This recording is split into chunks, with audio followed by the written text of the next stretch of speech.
made it to Hengelo. I am here for the FBK Games. It's been a couple of years since I was last here. Last time I did 5,000 metres, qualified for, what would that have been? Rio? Was it? I think it was before the Olympics. So yeah, maybe quite a long time ago. Michael is even older than me though. He's just been telling me that. Who did you share with? Britain. Old Nathan. Sweating on nuts off in this room. They were in these rooms, but they didn't have any air conditioning. So very thankfully, it's 2022. We have this bad boy in the corner, a little air conditioning unit. So thankfully we won't sweat to death like they did back in, when would that have been? 2014 maybe. That's proper old age. This is our little view. So pretty much all the runners go along. There's like this little path, and then all down to the right, there's just like really beautiful running paths, which is pretty nice. So a lot of people will go and do their warm-ups there today and tomorrow, and we race Monday. Come on, Oh, good morning. I say good morning, it was a forced good morning. There was a little like very light knock on the door this morning, and I only just heard it the second time, and I said to this moron, "Is that drug testing?" He was like, nah, I think it's just housekeeping. Sounds like housekeeping. So he stayed in his bed, and I got up because I thought this is probably drug testing, and it was. So very glad I made it out of bed for that. It's just so tiring when you've had like a late night and travel, and then they wake you up in the morning when you're in like a deep sleep. But yeah, anyway, it has to be done.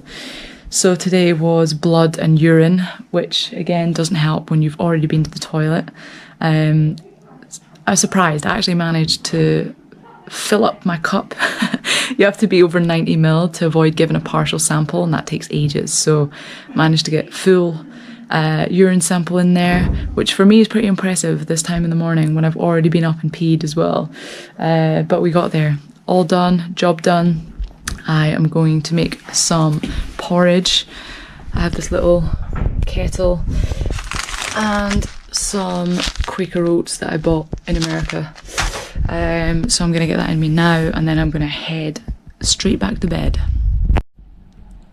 Have you ever seen a more glamorous breakfast in your life? The size of this little mini mug. I'm going to have 2 or 3 of these bad boys to fit in my porridge. Because of drug testing I've missed breakfast, but I normally miss breakfast anyway, and I have just porridge, little Quaker oats that or Tesco porridge that I brought with me, but I didn't bring a bowl. Brought a spoon, but no bowl. So we are dealing with this for now.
It's midday, so ignore all this, but I just woke up, but this weather.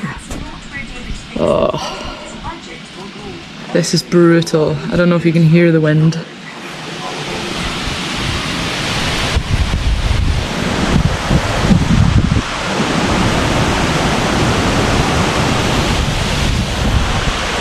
I swear it's getting stronger. I could cry. I just want nice weather for once, but Hopefully we're not racing until 5 PM, it's only midday. Hopefully we have 5 hours for this wind to quite kindly fuck off.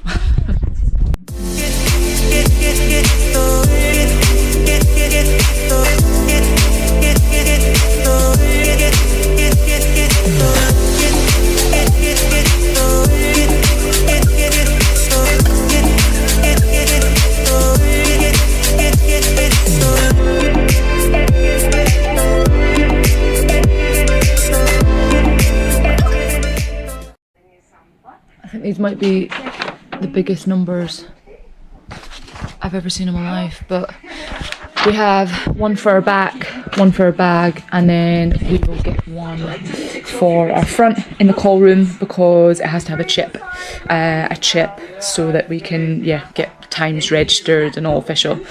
So yeah, we're gonna shove one of these bad boys on my back now and then head down to the track.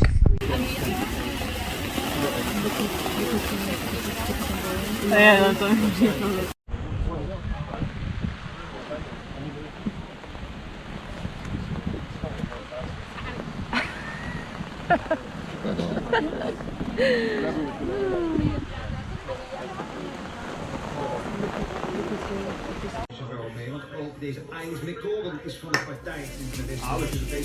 Gone into the lead in the pole vault competition. We're on to second attempts at 5 meters 70. There's still 5 athletes in that. It's like Wendy, it's like Vincent.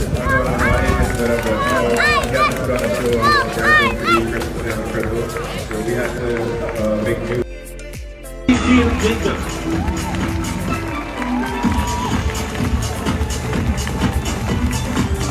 En dat duurt niet lang meer voordat we de eerste bal.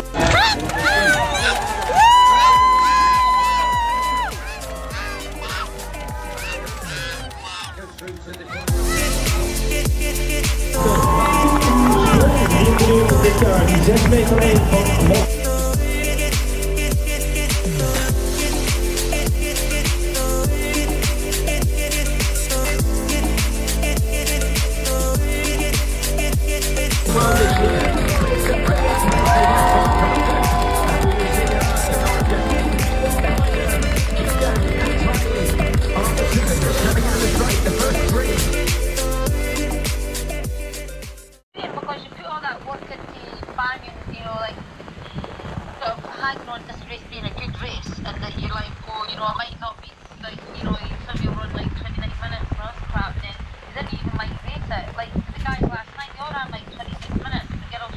in the Portaloos, so obviously there's like 2 Portaloos, and in the Portaloos there's no toilet paper, so I brought with me my own toilet paper, right? So I put it in my bra top, and then I got to a K in the race and I was like, shit, I've got toilet paper down my bra top in the middle of the race. I saw you do that. And I saw you grab your top. And then I was like, do I take it out and just throw it away? And then I thought, I can't throw that away in the middle of the track. And everyone would be like, look at this girl bringing her own toilet paper. So I ran the full 10k with that, with a toilet roll stuck down my bra. It's an idiot.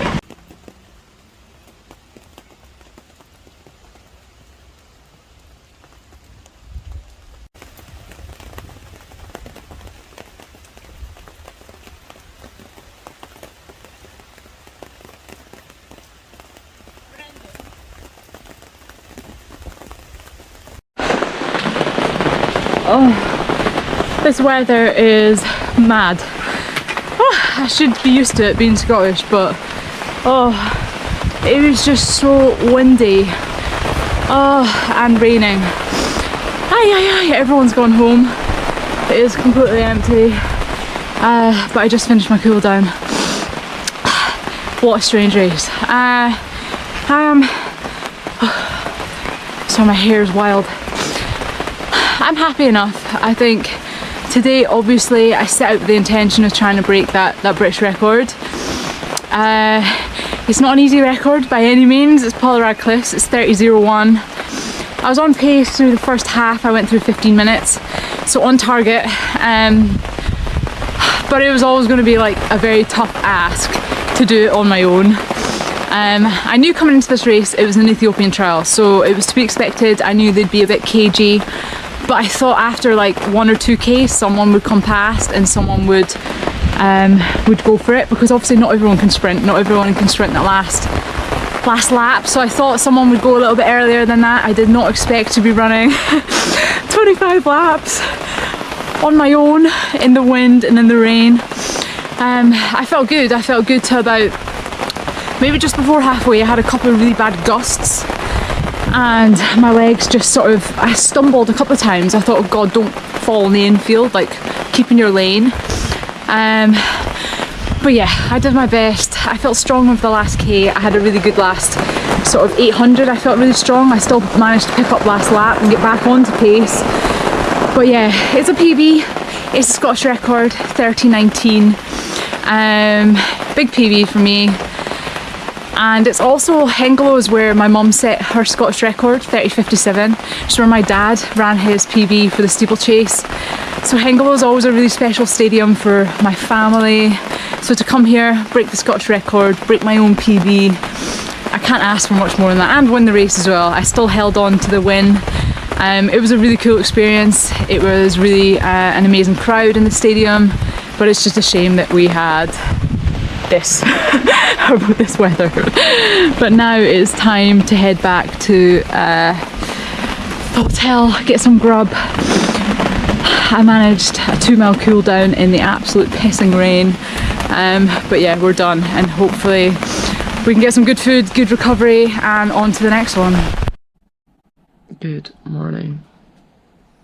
This is literally the worst part of racing. You don't sleep afterwards, and then you wake up in the middle of the night, you're starving. I literally had about, I reckon I was lucky I had an hour's sleep. I feel like death. And they are taking us to the airport. Michael's running around in the background bollock naked, so thanks for that, light. They're taking us to the airport 6 hours before our flight. Honestly, it is grim. I'm going to try and sleep as much as I can. I've got a little bit of work to do email wise and some stuff on the laptop, but I'm going to try, and I'm literally going to wear this all day and try and sleep as much as I can. Yeah, accepting that today's probably going to be a rest day. I don't think I'm going to have enough time to do anything. It is now just turned 6:30 in the morning, and we've got about 15 minutes to get our arse on this bus. So it's going to be a quick grab and go breakfast, and then hopefully we can chill out at the airport. What do you think of your £17? Was it worth it? No. It's tasty, yeah.